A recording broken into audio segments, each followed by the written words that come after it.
요한일서 3장 17절 한 절을 보겠습니다. 누가 이 세상의 재물을 가지고 형제의 궁핍함을 보고도 도와줄 마음을 닫으면 하나님의 사랑이 어찌 그 속에 거하겠느냐. 아멘. 하나님께서 우리를 사랑하십니다.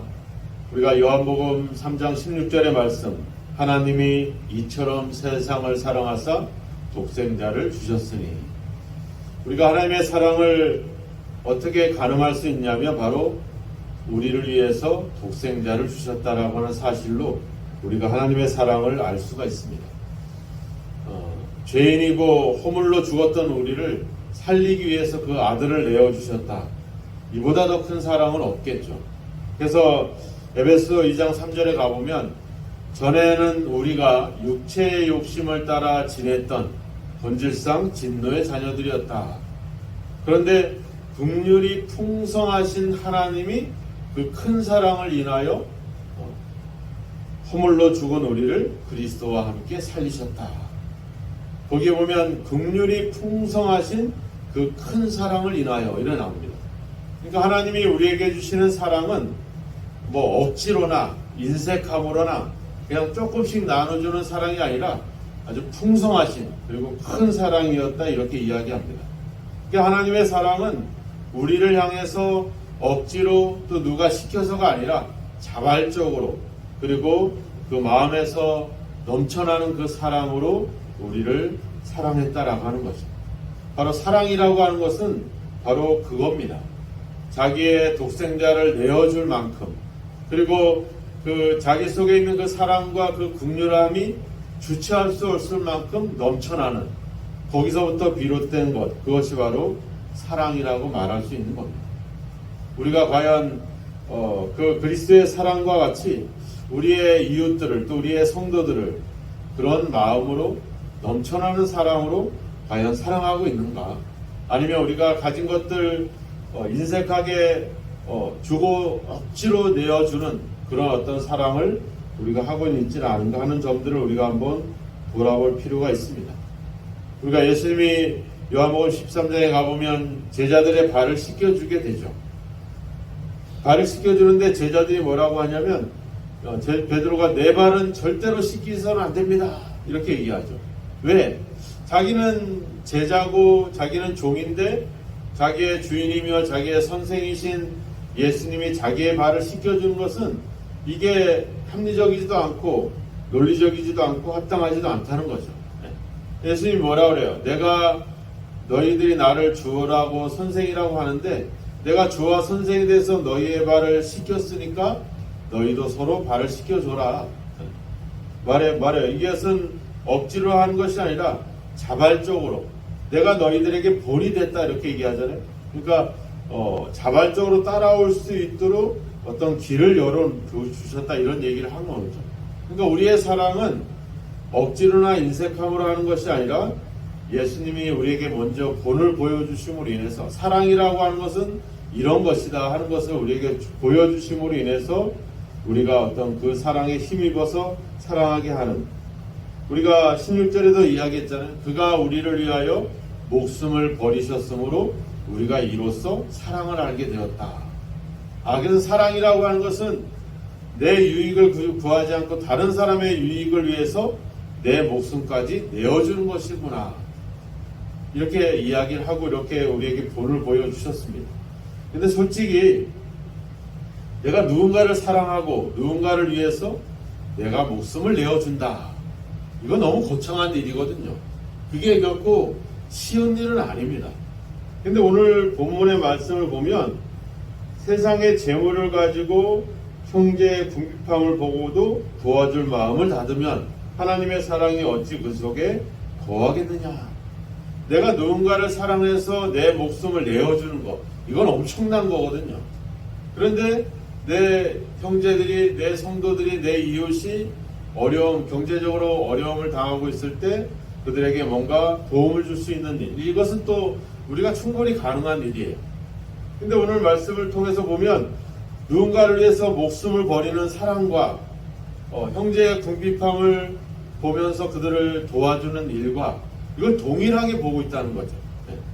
그러니까 이 큰 사랑과 이 작은 사랑은 우리가 어떻게 보면 우리가 예수님을 생각하다 보니까 자꾸 우리가 희생하고 내가 누군가를 위해서 내가 죽어야 되는 그런 사랑으로 우리가 자꾸 이해를 하게 되는데, 오늘 성경은 사도는 작은 것, 힘들고 어려운 이웃에게 작은 것을 베풀어 주는 것, 이것을 동일하게 우리에게 같은 적용으로서의 사랑의 의미를 이야기하고 있다는 거죠.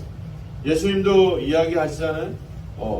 소자에게 물 한 그릇 준 것이 바로 누구에게 한 것이다? 나에게 한 것이다. 그리고 내가 그것을 반드시 기억하겠다. 이렇게 얘기하시잖아요. 그러니까 우리는 거창한 사랑, 목숨을 버리는 사랑이 아니라 우리 갈증을 느끼는 사람에게 물 한 그릇 대접하고, 또 경제적으로 어려운 그런 이웃들에게 뭔가를 나눠줄 수 있는 일들, 이런 것들이 마치 예수님이 우리를 위해서 십자가에 못 박으신 그 사랑과 동일하게 여겨지고 있다는 것. 그래서 실제로 보면 누가 세상의 재물을 가지고, 여기 이 세상의 재물이라고 하는 표현은 헬라어 번역으로는 우리 생활에 필요한 필수품을 얘기하는 겁니다. 여기서 이 재물이라는 해석은 생계비와 같은 뜻을 갖고 있어요. 그러니까 우리가 마가복음에 가보면, 마가복음 12장에 가보면 그 과부의 두렛돈 얘기가 나오잖아요. 가난한 과부가 성전에 있는 헌금함에다가 동전 2개를 넣습니다.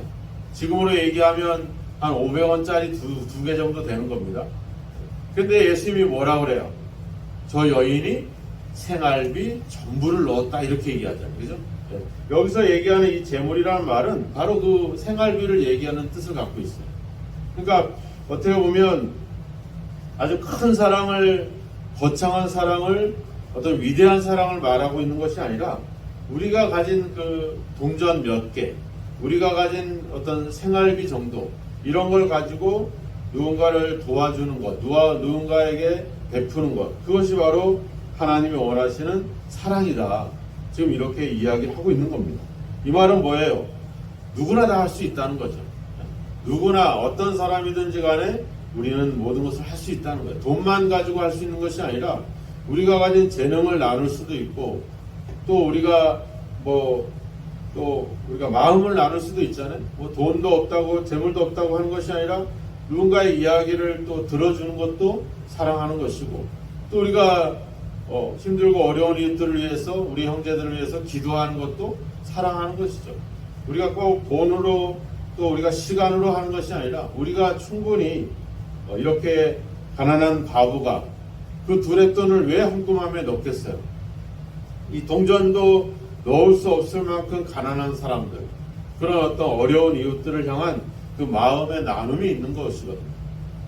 오늘 여기 보면은 형제의 궁핍함을 보고도 이런 말을 합니다. 그래서 이제 그 궁핍함을 보다라고 하는 이 테오레인이라는 헬라어 말은 그냥 우리가 길거리에 가다가 이제 구걸하는 사람, 이런 어떤 잠깐 지켜보는 그런 보다라는 의미가 아니라 어떤 그 사람이 왜 어렵고 어떻게 사는지를 충분히 알고 있는 그 상태를 얘기할 때 이 보다라는 말을 씁니다. 그러니까 형제라는 말도 썼잖아요.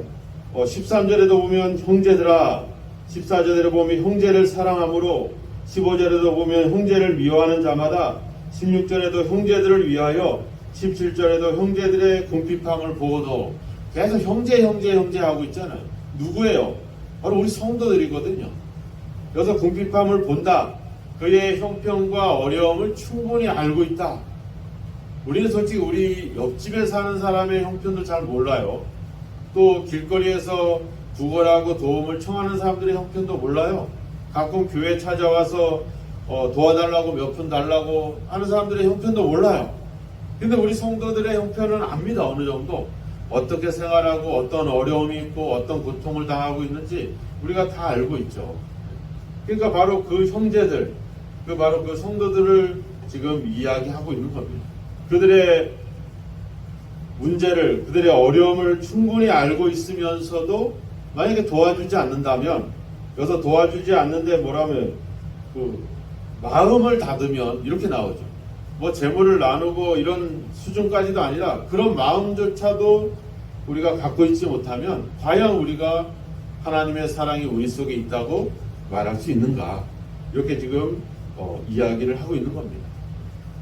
오늘 앞서 우리가 가인의 이야기 또 미움에 대한 이야기 이런 얘기들 했잖아요.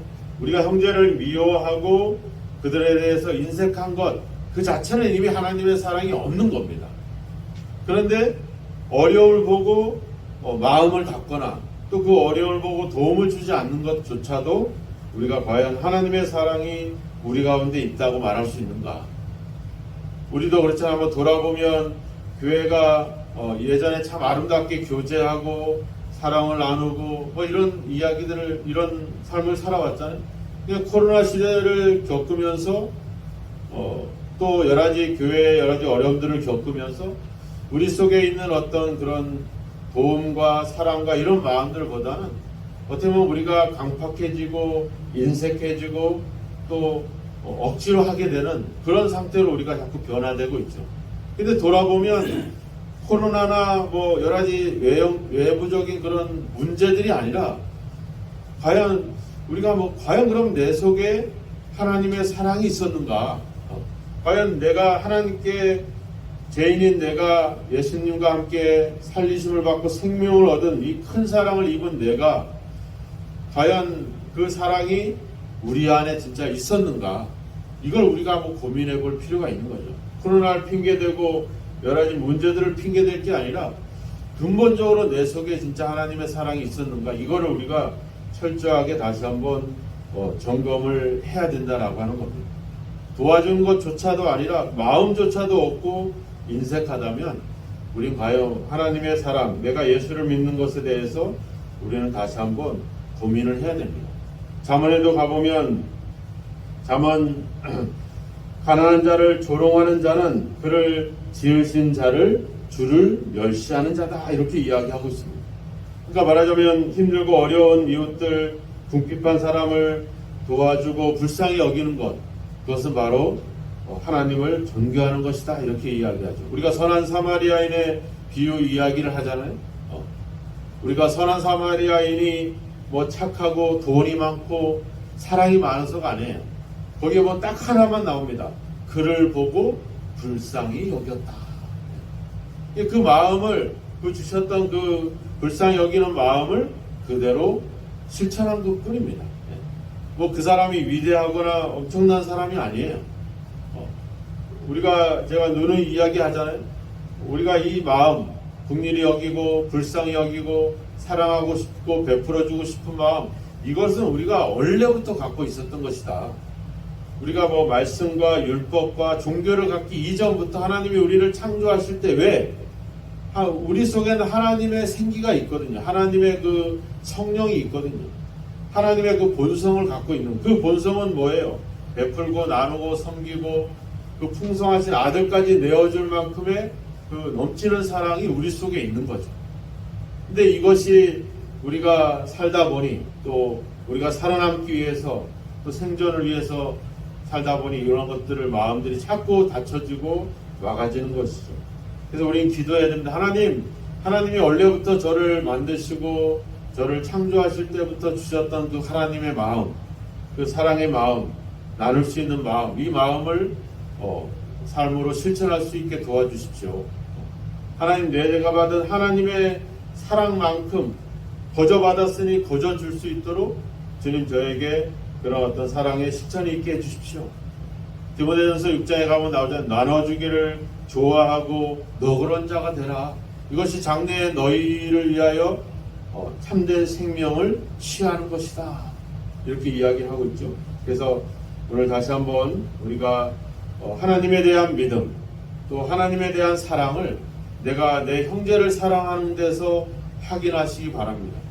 그 속에서 내가 형제를 사랑하고 베풀고 나눈다면 그래도 어느나마 우리가 하나님의 사랑이 내 안에 있다라고 우리는 자부할 수 있지만 여전히 형제를 미워하거나 사랑함에도 인색하거나 그냥 어떤 넘치는 사랑이 아니라 그저 동정심에 그저 그냥 내 자기 열정으로 행하는 그런 사랑이 되지 않도록 하나님께서 우리를 사랑하신 그 풍성한 사랑처럼 나도 내 이웃을 그렇게 사랑할 수 있도록, 어떤 사랑의 실천도 필요하겠지만 우리 속에서 그 마음이 다시 회복될 수 있도록, 그 마음이 닫혀지지 않고 인색하지 않고 그 마음이 열려질 수 있도록 우리는 기도하고 하나님의 도움을 청해야 될 줄로 믿습니다. 하나님은 우리에게 이웃을 위해서, 형제를 위해서 목숨을 버려라, 이것이 이보다 더 큰 사랑은 없지만, 그 큰 사랑도 필요하지만 형제의 어려움을 보고 도와주는 것도 그 큰 사랑과 동일한 사랑으로 우리에게 말씀하고 있습니다. 오늘 우리의 이웃들을 향해서 특별히 우리의 그대의 형편을 잘 알고 있는 우리 성도들, 나와 함께 믿음을 경주하고 있는 우리 성도들의 어려움과 고통과 문제들을 보면서 그들을 위해서 기도하고 그들에게 그 도움을 우리가 조금이라도 준다면 거기서 우리가 하나님의 사랑으로 더욱더 하나가 될 줄로 믿습니다. 이제 명절을 앞두고 있습니다. 명절 때도 소외당하고 어려운 우리의 이웃들도 있고 형제들도 있습니다. 그들을 향해서 조금이나마 작은 것이라도 나누고 베풀므로 인해서 하나님의 사랑을 다시 한번 확인하고 또 하나님의 사랑을 나눌 수 있는 그런 아름다운 삶이 저와 여러분에게 있기를 주의 이름으로 축원합니다. 기도하겠습니다. 하나님, 우리를 위하여 독생자를 아끼지 않고 내어주실 만큼 우리를 사랑하신 그 큰 사랑이 우리 안에도 있음을 믿습니다. 하나님, 하나님께서 우리를 사랑하신 그 큰 사랑을 우리가 보았고 또 느꼈고 지금까지 많은 삶을 통해 경험하였습니다. 하지만 하나님 아버지, 우리의 연약함과 또 아버지 인색함과 또 아버지 우리의 부족함으로 말미암아 우리에게 주신 그 넘치는 사랑과 은혜를 베풀지 못하고 우리 마음속에 가두어 두었던 우리의 모습을 회개합니다. 이제 우리의 마음을 열고 주님께서 우리를 사랑하신 만큼 또 우리가 받은 그 거저받은 사랑을 또 이웃들에게 나누고 베풀 수 있는 삶을 살기를 원합니다. 오늘도 성령께서 우리의 마음을 주장하셔서 마음이 다치지 않게 하시고 인색하지 않게 하시며 너그러운 마음으로 나눌 수 있는, 섬길 수 있는, 베풀 수 있는 삶을 살아갈 수 있도록 하나님이 우리를 인도하여 주옵소서. 그러한 실천과 삶 속에서 하나님의 사랑을 더욱더 느끼게 하시고 아버지 하나님, 풍성하고 넉넉한 마음으로 베풀고 나눌 때 우리 이웃들에게 하나님의 사랑을 아버지 경험시킬 수 있는 그런 귀한 삶이 되도록 우리를 이끄시고 도우시기를 간절히 원하고 소망합니다. 코로나로 인하여 교제할 수 없고 대화할 수 없고 사귐을 가질 수 없는 시대 속에서 아버지 이웃의 사랑을 갈급해야 하고 관심을 받기를 원하는 우리의 이웃들 또 우리의 형제들, 하나님 그들을 돌아보며 사랑하며 아버지 마음을 나누고 기도를 나누고 아버지 주님 함께 아버지 주님 사랑을 나눌 수 있는 아름다운 관계가 다시 한번 우리 성도들을 통해 우리 기도자들을 통해 나타날 수 있도록 주여 함께 하옵소서. 오늘도 우리의 삶을 하나님 앞에 맡깁니다. 우리의 마음을 주장하셔서 항상 열린 마음으로 사랑할 수 있도록 우리를 인도하시고 도와 주옵소서. 예수님의 이름으로 기도하옵나이다. 아멘.